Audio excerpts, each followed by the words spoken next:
Well, good morning, everyone, and thank you again for joining in this morning for the last of our Leadership Connection forums. And we're excited about the lineup that we have today, an incredible group of community leaders that will be sharing about leading Akron forward together. And so we're grateful that all of you have joined us, whether today is your first time or over the past number of weeks.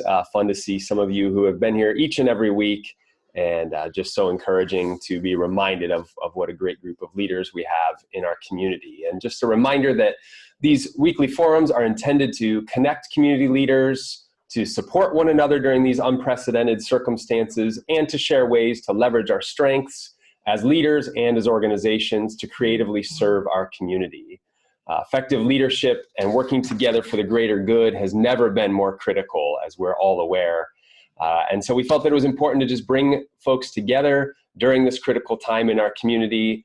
And as our state and community now begin to transition back to the next normal, we feel that the time is right to close out this series and kind of shift our focus to continue our respective organizations' missions and continue the impact in the community. And so, in some ways today is an ending, but in many ways a beginning and a launching into new and creative ways of leading in the community.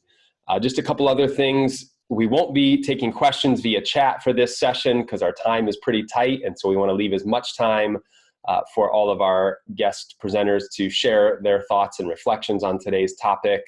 But there will be some time for breakout groups after the panel shares around 11:40 a.m. So if you want to stay on for those breakout groups, as many of you have over the past weeks, we welcome you to do that. We also want to make all of our guests today aware that we do have guests from the local media joining the call, and so just want to let you know about that as we go along. And I'm going to hand things over to Barry Dunaway now.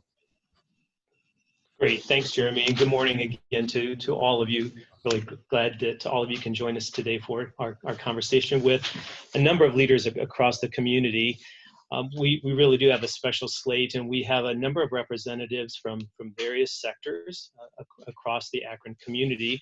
I won't provide long introductions because many of you know these leaders just based on the roles that they play in our community and their leadership within Akron. So we have with us this morning Dr. Gary Miller, who is the president of the University of Akron. We have James Hardy with us. James is the deputy mayor for integrated development at the city of Akron. We hope that we'll have Teresa LeGrair with us. Teresa is the CEO and president of the Akron Urban League. We also have Sherry Neubert with us. Sherry's the CIO at the Goodyear Tire and Rubber Company. And then Jim Mullen, president and CEO of the United Way of Summit County.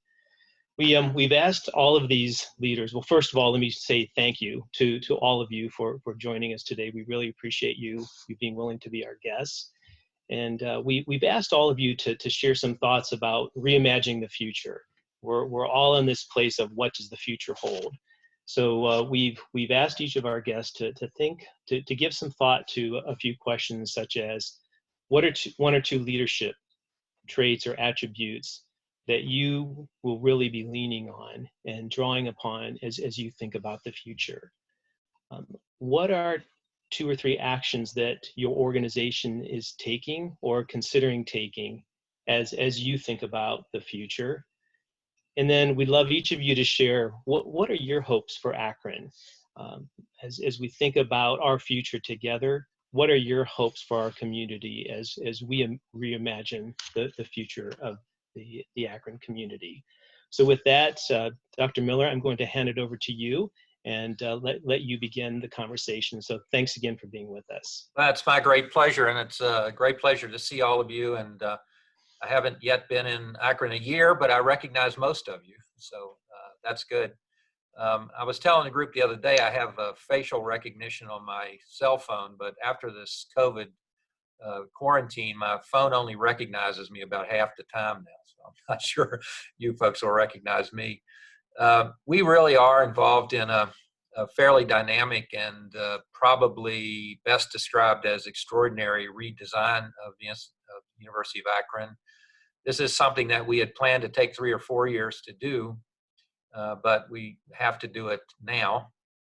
And we really imagine a university that's a bit smaller, that's more distinctive in its program offerings, and in particular in the way it interacts with its city and surrounding area. We want to be a university of opportunity. Most urban universities are. That is, we want to be the place for folks who don't have traditions in higher education or who are learning in a different format while they're working or as adults to get degrees. And we want to be really nimble with respect to that. One of the real positive outcomes of the COVID episode is that we've learned a lot about how good we are at being nimble and delivering higher education, and that's exciting. I just want to say at the beginning, I'm very proud of this institution, a major research university, and in less than 2 weeks transferred the entire curriculum, graduate and undergraduate, into a remote format. And we do have students taking classes, and they're progressing through their coursework. We've surveyed them a couple times. One of the things we have learned, and this is sort of encouraging to us, is that while they understand the need for remote learning and they're using it, they really also love the campus. So we hope that we can open in the fall and they can come back. You know, I've been in higher education administration for 20 years and spent a lot of time thinking about leadership. And I think just about everything I ever thought about has been tested in one way or another in the last month. And but with regard to some attributes that we think about a lot around here with regard to leadership, I'll just mention a few. I would like to say that higher education leadership is very different than corporate leadership. We rely a lot more on shared governance and a lot more interaction with one another in making decisions. We can't be very directive generally, and we have a lot more constraints as a public institution with regard to what we can and we cannot do. But we do have to lead, and we're learning a lot. One of the things that we're learning as our team, we talked about this a little bit this morning, is in this virtual environment that we live in right now, which we're experiencing at the moment, you really have to practice a kind of intentional listening that you normally don't have to practice. We really have to listen more purposefully, and we're all practicing that here. We don't get a lot of emotional intelligence. We don't see each other. We can't touch each other. And so that's a very important leadership trait that we're looking at. We also have to be accessible, and that's really hard. You know, we use videos out here quite a bit to talk to folks. There are lots of downsides to that. You say what you're going to say, and then social media hammers on about what you say, and you can't answer questions, but at least it gives them an impression you're there and you can be seen. That's very important. Here's one that we always worry about in higher education because of regulations that we have regarding privacy and other issues, and that is transparency. Right now, as a leader in this institution, we have to practice sort of a hyper level of transparency. And this causes us to talk about things well before we've decided on them, because we need to do that with the kind of shared governance operation we have here. And we have to post ideas and let those ideas be shot at for a while. And we have to show information that is critical to the survival of the institution and proprietary under normal situations, but is difficult to explain unless you know the details. So we're trying to practice as much transparency with our groups as possible, and without violating any privacy regulations and rights that the board has to information, which is very important. We have to stay true to our traditions here, and this is very hard in a situation where you have to move fast. One of the strengths of higher education is that we question each other continuously. That's the way new knowledge is developed. And so any sort of program or idea about moving forward is questioned. And from an outside point of view, this may look like we just pile onto each other and so forth, but it's actually not. This is the way we work. If you are a scholar and you submit a book or a publication, that's going to be critiqued heavily a long time before it gets published. And that's pretty much the way we operate. So we don't see this as a weakness, but it does sometimes take a little longer, and that's of course a tension. And one of the things I tell my students, this may seem a little strange at a time like we're in right now, but one of the things I tell graduating seniors on commencement day is, love is not a thing, it's really the only thing. In today's world where lots of folks are talking on social media, almost all of them not fully informed or angry or having other agendas, it's very easy to rise to the bait, blame somebody else, and feel angry about that. And we try not to do that. I think there are lots of legitimate fears and concerns out there, and as a leader, we have to sort of absorb them. What do we think about the future? We actually are fairly optimistic about the future, and we're taking we're taking a lot of actions. As I said, we are redesigning this institution. We are not eliminating colleges, which is commonly reported. We are merging colleges, and we're doing this in a way that we believe will create some special synergies for the University of Akron. We have fantastic academic programs here. They tend to be siloed and isolated into administrative units where they're not interacting with one another. One of the big emerging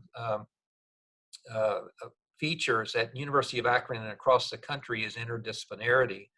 And so we're starting to think about a redesign that merges programs, gets them closer together, and gets us the kind of synergy that makes us distinctive, and we can grow. We cannot right now invest in new programs, but what we can do is organize ourselves so that there's an organic investment, and we have faculty and staff and students working together, create something different out of what's already there. These are emergent properties. And so you will see as we roll out our plans, some of it will come out today, that the vast majority of our programs will remain. It's just they will be organized in a way where they can interact better with programs that can give them strength.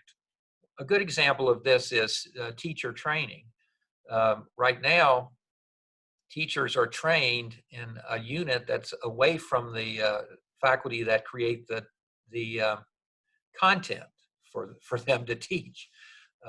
There are multiple research opportunities at the university if we can get the right units together. So we think of it as a building process rather than a cutting process, although it's easier, I think, for those looking from the outside to see it other ways. So we're optimistic. Now, we will be a smaller institution, and that's partially because of the realities of the demographics in Ohio and around the country. But we will be a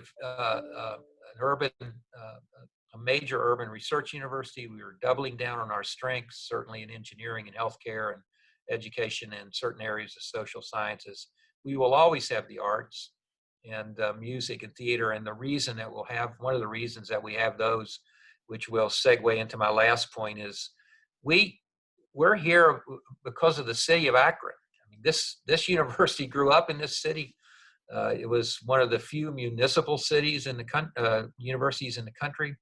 Akron is a great American legacy city, and we know from many recent studies that mid-American legacy cities with research universities have really the best chance of merging into really vibrant growth centers, entrepreneurial centers with strong economies and a vibrant social dynamic. So with an arts and cultural community, and universities have a big role to play in that, and that's what we hope to be. We're organizing ourselves to be a better partner that way, to ensure that education, business, not-for-profit sector, and government all work together to make Akron a leading city in America. So I'm glad to be here. This is a test of everybody's leadership. All of you are fantastic leaders, which is something I'm very grateful for. And I hope you'll continue to watch us and wish the best for the University of Akron. Thank you. Thank you so much for sharing your thoughts with us. I know there are a lot of proud Zips on today's call, including myself, and we're glad you're here leading an institution that's important to this city and our community. So thank you, and we offer our support if there's anything we can do to help. Go Zips. Go Zips is right. All right, Jeremy, why don't you introduce our next guest, please? Happy to do that. And I think as Dr. Miller even just shared about the close connection of the university and the city, next up is James Hardy. And James, just as you're kind of reimagining the future for yourself as a leader, and obviously, the city of Akron and things that you're pivoting toward, would love to just hear some of your thoughts about those leadership attributes and some of those priorities that you're taking right now. For sure. Thanks, Jeremy. Thank you, Dr. Miller. I would ditto a lot of what he said, and it actually, before I start, it's just wonderful to see all your faces. It's nice. So at the city, much like the university, we're going to look and feel very different in the coming weeks and months ahead. One of the things that I think you're going to see sooner rather than later is our announcement, of budget reductions and adjusting to the new normal. We're looking at probably a 20%, at least 20% decline this year in terms of our income tax, which is what Ohio cities primarily rely on. And to Dr. Miller's point, being a outstanding legacy city in the United States, much like the rest of the legacy cities, we were already just getting back to pre-Great Recession levels in terms of jobs and other things. And so the impact, long-term impact to the city's municipal bottom line is likely to be not just for this year, but in the coming years as well.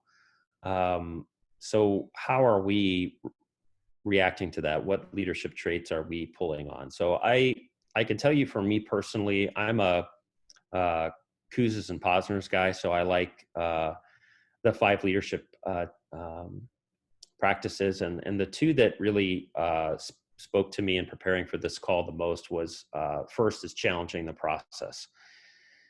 We are not going to be able to do things the way we used to do them at the city. It's just not going to be possible anymore.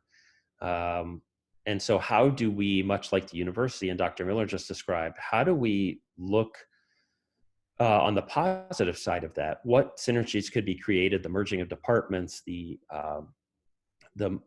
partnerships that could be created external to the city, much like we've already created with Elevate Greater Akron between the chamber and the county, to be better together than we are apart. And we're trying to look at that internally as well. And I think you're going to see more of that. But external to the city, and I think this goes a little bit to what I hope for our community, I hope that we are not working towards getting back to February 1st, 2020, as if February 1st, 2020 was hunky-dory and everything was good. It was not. And speaking specific to the economy, it was not working for many, many, many Akronites.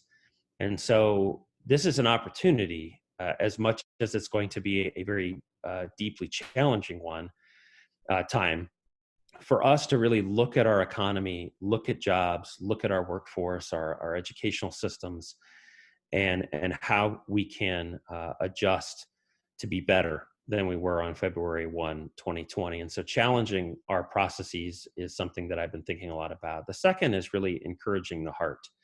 So not to, patronize, heart to heart, but I think that they're onto something there.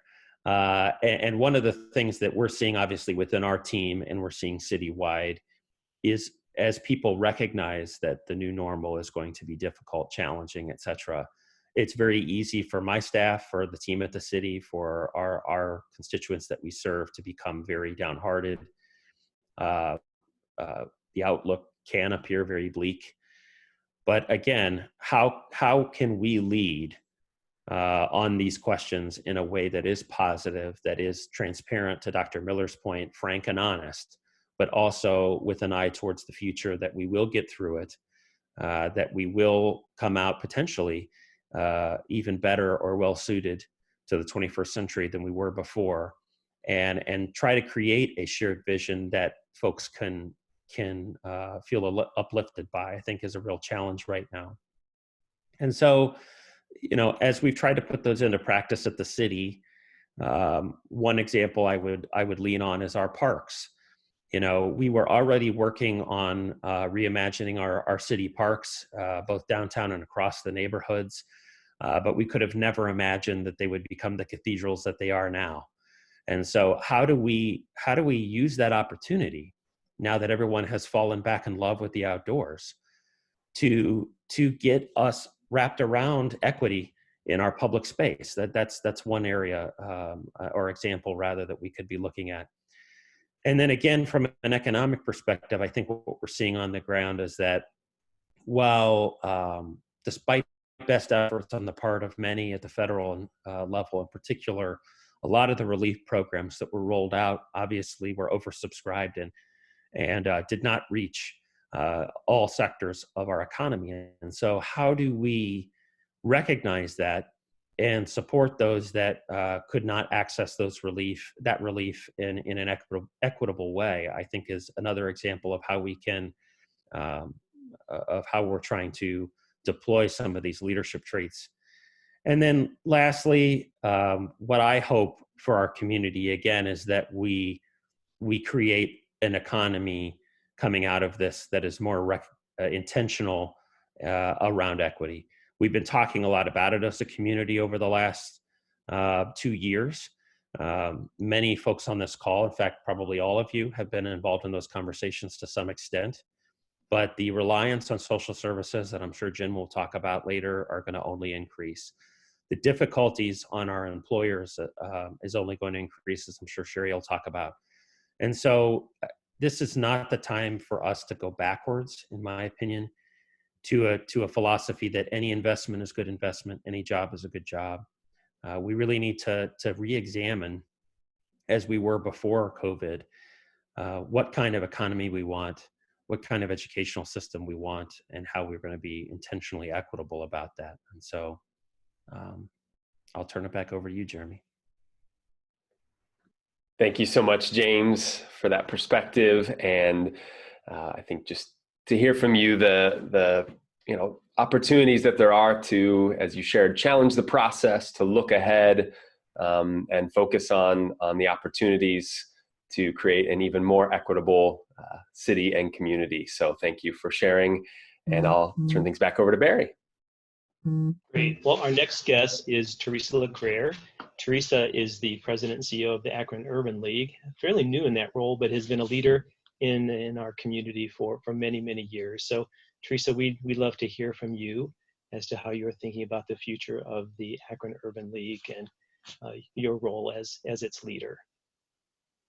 Thank you, Barry, and I appreciate the invitation to share on here this morning about sort of what our thoughts are at the Akron Urban League. Hearing from James and from Dr. Miller, obviously they lead, two very large functions of running a university and certainly a city. The Akron Urban League, is on a much, much smaller scale than that, but the work that we do is just so critically important to this community. So when I think about, reimagining the future for our organization, COVID, I think, has put all of us in a position where we realize we've got to even step up, our thinking of innovation and how do we change and how do we pivot? And because work doesn't look the same as it did, 2 months ago. And so what is really going to be the best way for us to do that while also keeping an eye on the dollars and, the talent that you have in-house that you need to do those things. So, certainly innovating and changing as needed is something that I know that it's going to be top of mind for us to look at as we, move the organization forward. With the leadership attributes that I see drawing on, I would say it's continuing to have that vision. of what the organization needs to be to this community. And so there's not going to be a major shift in what that vision always was, but there may need to be some different ways that we approach satisfying that vision, and then making sure that the staff feels empowered. This whole situation with this crisis, is weighing heavy on a lot of people's minds. And I know as leaders, we've got a lot of tough decisions to make, and some of those are making changes to our staffing levels, or, doing with things that we thought we could afford 2 months ago. And so, keeping the staff morale up, keeping them feeling empowered, keeping them motivated to continue to do the work that's still necessary, I think is something that's going to be critically important as leaders. And I think, James touched on it a little bit, when you certainly look at the minority community and particularly people of color, with this crisis and pandemic disproportionately affecting our community, I know how I feel sort of internally, sort of watching the numbers and seeing some of the things that are now playing out on the news. So when you look at populations of people who have felt marginalized for, their whole life, if they've lived in generational poverty, this will make people feel like they're in despair, even worse than they were before this kicked in. So, when we look at, the issues of equity and inclusion, I am very interested in partnerships and collaborations that will really move the needle on that important topic. And how do we continue to do the work that we need to do? Of course, as you guys know, working in a nonprofit,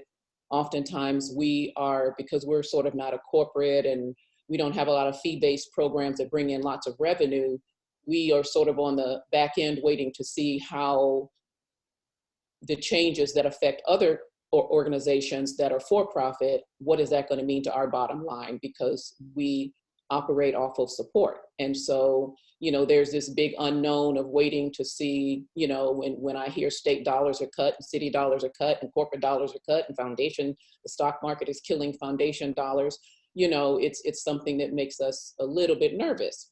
So, looking at how to continue to be as stabilized as we can possibly be as an organization, watching every dollar, making sure we're utilizing, our dollars in a very efficient way so that they can stretch and serve as many people as possible, making sure we can retain and keep the capacity of good talent in-house. And I think one of the other things too, when we sort of look at, actions that we're taking is looking at technology. From an innovative standpoint, I think we're going to be, many of us, if not all of us, are going to be looking at virtual communications for some time to come. So how do we, even once this sort of lets up, how do we sort of continue that? Because it certainly has shown a light on the opportunity that gives to be way more far reaching than trying to get a bunch of folks physically in a room. And I was on a meeting right before this, but it was on Microsoft Teams. And my computer froze up and I got stuck and had to shut down and boot up. And so it caused me to be a little late on this meeting. I had to jump from Microsoft Teams to Zoom, but we were on that call with Sue Lacey and lots of other community people talking about, raise and jobs. And, the big discussion was, how do we introduce virtual job fairs? And so, everybody is really sort of looking at how do we innovate around technology. And I think the Urban League definitely is going to have to take a look at that and in a much more deeper dive way than we have in the past. So, my hopes for our community, again, is just to really, continue to take the conversations of equity and inclusion very seriously and really look for ways to support the folks in the community who really are going to need us the most. And, then how do we look at topics like workforce development, small business support, transportation, housing, hunger, all of those things that are big issues in our community. How do we come up with solutions that really can give sustained change in those areas. And so that's sort of, I guess, in a nutshell, what the Urban League, and certainly me as the leader, I've been in that role 8 months. So I haven't been there very long. And, this sort of changes the game of, what I need to be looking at as a leader in a lot of ways. So those are things that we're thinking about at the Akron Urban League, and, depend on a lot of you on this call to believe in us and continue to support the work that we're doing over there. So I'll turn it back over at this time to Jeremy or Barry. Thank you. Great. Thank you, Teresa. We do believe in you, and we believe in the Akron Urban League. And you quickly have developed a vision on how to lead that organization forward. And common themes also between what James shared and Dr. Mullen, I'm sure what we'll hear from our other speakers on how do we move forward together. And that means everyone, not just certain groups of our community, but we have to move forward collectively. And we can only do that if we're working together as a group of unified leaders. So thank you. Our next guest is Sherry Neubert. Sherry is the CIO at the Goodyear Tire and Rubber Company, an anchor employer in the city of Akron. And Sherry, we'd love to hear from you how your role, certainly leading technology within Goodyear, but just how Goodyear's thinking about the future. So we'll now hear from Sherry. Great. Great. Can you hear me okay? Awesome. So my intent really isn't to provide a business update, although I will remind everyone where we were at the end of our first quarter. We were significantly, our first quarter results, in fact, were significantly affected by the COVID-19 pandemic. And I don't think this will come as a surprise to anyone. COVID-19 negatively impacted practically every industry, but the automotive industry has been hit especially hard. Our Q1 sales were $3.1 billion, which was down 15% from a year ago. This decline was largely driven by lower volume in the automotive industry. You probably remember we shared that we did some recent cost actions. We also did some refinancing of different credit facilities, and those will help us offset some of the losses. We also saw some bright spots in our commercial truck business, and we're starting to see the conditions improve in China. Operating conditions gradually strengthening, and nearly all of our major distributors and retail customers in China are currently able to serve their customers. So that's also good. And then, of course, lastly, most of our factories in EMEA and the Americas are planned to resume operations soon. So that's also good. And while I'm not planning to address our return to the workplace, I will say that, when we do return, the key for us is gradual and intentional. So whenever associates are returning to the workplace, we will take a deliberate and gradual approach. We continue to keep our associates' health and wellness as our top priority as we begin to return to the workplace. So really, while COVID-19 has significantly impacted Goodyear, we're working our way through this disruption. We have an initial plan for returning to the workplace. We've had, taken cost actions that are helping to offset some of the losses we are experiencing. We're seeing bright spots in China, bright spots in our commercial business. And when we do return it to the workplace, it will be gradual and intentional. Now, speaking from my own reflection as the CIO and from a technology point of view, addressing the first question that was asked, how are you reimagining the future for yourself and your organization? I think that the key for me is an acceleration of our digital transformation, and really of all, worldwide, we're seeing an acceleration of digital transformation, not only in the workplace, but also at home. And for me, I'm coining what I'm calling to enable meaningful contact. And that's what we're seeing technology do. It's enabling meaningful contact. The way that Teresa just mentioned, the use of Teams, technology is playing an important role in enabling shelter in place. Whether it's Microsoft Teams, Ring Central, Zoom, they've enabled remote work. They've enabled, collaboration sessions like the one that we're on today. Instacart shopper, delivery services, curbside pickup, telehealth, teletherapy, has enabled people to maintain their health and wellness check-ins. So for me, when I think about the future, I think that, we're going to continue to use these tools and tactics post-COVID. Global meetings, for example, I have observed are becoming even more effective when everyone is on video, not just the quote-unquote remote participants. It really has leveled the playing field. Personally, of course, I've seen efficiency gains at home by using shopper services for groceries and other products. And, we're all enjoying being outside in nature. I can see, moving to walk and talk meetings where you're side by side with someone instead of face to face across the table. So really exciting to think about, what we can learn from this experience and the role that technology can play coming out of COVID-19. On the next question, the 2 leadership attributes that I personally will draw on as I lead into the future. One is a Goodyear leadership trait, which we call being agile or agility. And then the second one is resilience. And that's specifically making resilience an advantage. So for me, agility is about capitalizing on opportunities as they present themselves, being flexible, moving nimbly with speed and ease. And then for resilience, I use the definition of a friend of mine, an author, Richard Citron. He talks about the resilience advantage, and that being our ability to effectively plan for, navigate successfully, and gracefully recover from challenging and stressful events in such a way that we're strengthened by the experience. And so for me, as I think about the future, it's about being agile, and it's about making resilience an advantage. In terms of the actions that Goodyear is taking as we lead into the future, there's really 3 that I wanted to highlight. One is contactless installation. The second is our Convoy e-commerce, and then the third is virtual volunteerism. So these are 3 areas that we're working in. When it comes to contactless services, this is basically providing services while preventing the spread of COVID-19. And so this is our fleet and retail customers having 0 contact services completed at our locations.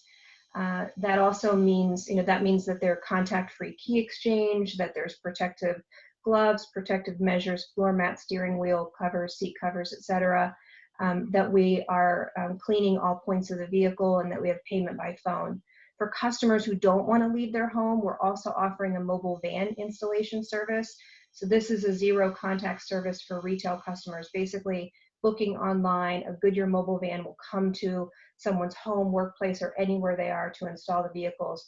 And at the time of the appointment, our glove technician will meet the customer outside, maintain appropriate physical distance, and have disposable gloves and PPE available. So these are just a few ways that we're being agile and responsive to the changing environment. You can look online at our collaboration with Convoy on e-commerce, but basically we're expanding some of our technology platforms so that smaller shippers and smaller fleets and owner-operators will now have access to Goodyear's full commercial truck tire portfolio. And then lastly, virtual volunteerism. So while most of our associates are working from home, we are still assisting communities through virtual volunteerism. This is, volunteer efforts that take place online. They allow for the volunteer to work on a project from home. It's a great way for our associates to help while preventing health risks of volunteering in person. And then lastly, my hope for us as a community moving forward, and I know someone else already said it, and maybe it's a little bit of a cliche about coming out stronger, but I use the definition Jonathan Haidt in the Happiness Hypothesis, where he talks about overcoming adversity, that we can unlock post-traumatic growth and build resilience and wisdom. And I hope that that's what we do. I hope that we continue this heightened consciousness and this continued hypervigilance of caring for ourselves and caring for others. We were strong coming into this as a community, and my hope is that we're stronger coming out of it. Thanks. That's great. Thanks, Sherry. Really appreciate you sharing those thoughts and the leadership you're providing within Goodyear, and just the vision for a company that's been an anchor employer in Akron for over 100 years. And we're confident with the creativity and agility, you'll come out strong. And thanks for your leadership also on the Board of Leadership Akron. We appreciate that. All right, Jeremy, do you want to introduce our last guest? Yes, thank you, Barry. Last but certainly not least, Jim Mullen, President and CEO of United Way of Summit County. Thank you so much for joining us today. And United Way jumped to action so quickly and took the lead in the community in many ways. And so, Jim, we're grateful to have you with us today and to hear from you a few thoughts, again, about your personal leadership attributes and also plans for the organization moving forward. Sure. Can I just say ditto and just leave it at that, that everything everybody already said is spot on, and we'll move from there. But, first, just it's pretty impressive to see the number of people that are on this call. And I think it just shows a lot of what we're talking about related to the caring nature of this community and how we all come together at times of crisis like this. So I just want to start there. In terms of United Way and kind of how we reimagine, 5 years ago, we said we were reimagining who we were as an organization. And I think the one thing I'll say about our volunteer leadership and the community leadership that's been around United Way is the one thing that I have been most humbled about over the course of the last, 60 days is oftentimes I feel like United Way has been one step ahead of a lot of this. And I think that goes as a testament to a lot of you on this call that we work with every day that have kind of pushed us to be something different than we were certainly 5 years ago. And I think that's going to continue. So from a reimagining standpoint, what I would say is, and Sherry just used the word that I would use as well, and that's accelerated. So I think, one of the visions for United Way was to continue to address the equity and inclusion issues that we face as a community and really be more focused on how we drive community change from within instead of telling people from without. And as I look at that, I think our work collaboratively with the city, the county, the schools, the universities, the healthcare systems, and really driving the work in an accelerated platform that allows us to use this pandemic as a reason to move more quickly to the change that needs to happen. I think to James' point, that we've all been talking about and knowing something needs to be different, but using this pandemic as a coming together point to really do it. And I think we're on that path. I think this will accelerate that path. So as I look at what we do moving forward, I think it'll be an accelerated plan that works in collaboration with key partners to make sure that we're doing what we said we would do and doing it in a probably more direct and more robust nature as we come out of this. Again, to Sherry's point, we're definitely going to be leaner, but I think as we go through this, we can be leaner, but we can also be much stronger. And I think we can do this. In terms of a couple, individual things that I'm looking at, I think, again, a lot of this has already been said. But one thing that I've really harped on with my team as we've gone through this, and it just resonates with me, is I think oftentimes we want to talk about organization. So, the leading question that you guys asked us all to address is how our organizations are going to be different or how we're going to reimagine what we do. And the thing I continually say to my team almost every day as we get off our call, our daily check-in, is people over organizations, guys. We have to focus on how we empower people, and that could be the people that we serve, that could be the people that we work with, that could be the people that operate our organizations, but ensure that we're doing everything we possibly can to bring people together to solve common problems. And if we focus on people and we bring people together, organizations will thrive. I think oftentimes where we start to see failure or waviness is when the organization is the most important thing, and we're not looking outside our own four walls to see what other people are doing or how we do it together collectively. And so my position is just people over organizations and how we bring people together to really start to come together and work on some of these challenges that we are inevitably going to face in light of a very different world from where we were on February 1st. I've always believed, and I'll kind of finish here, the three things that I've noticed in my 5 years in Akron, but my, entire life in Northeast Ohio, that I think are critically important. If you just look at the 5 organizations or the 5 entities that are leading this call today, the word legacy was thrown around, a lot. And if you think of, United Way and Goodyear and the city and the University of Akron and the Akron Urban League, all long-standing community organizations here in the city of Akron and the county of Summit. I think oftentimes we want to be defined by our legacy, but our legacy just informs us of how we move forward.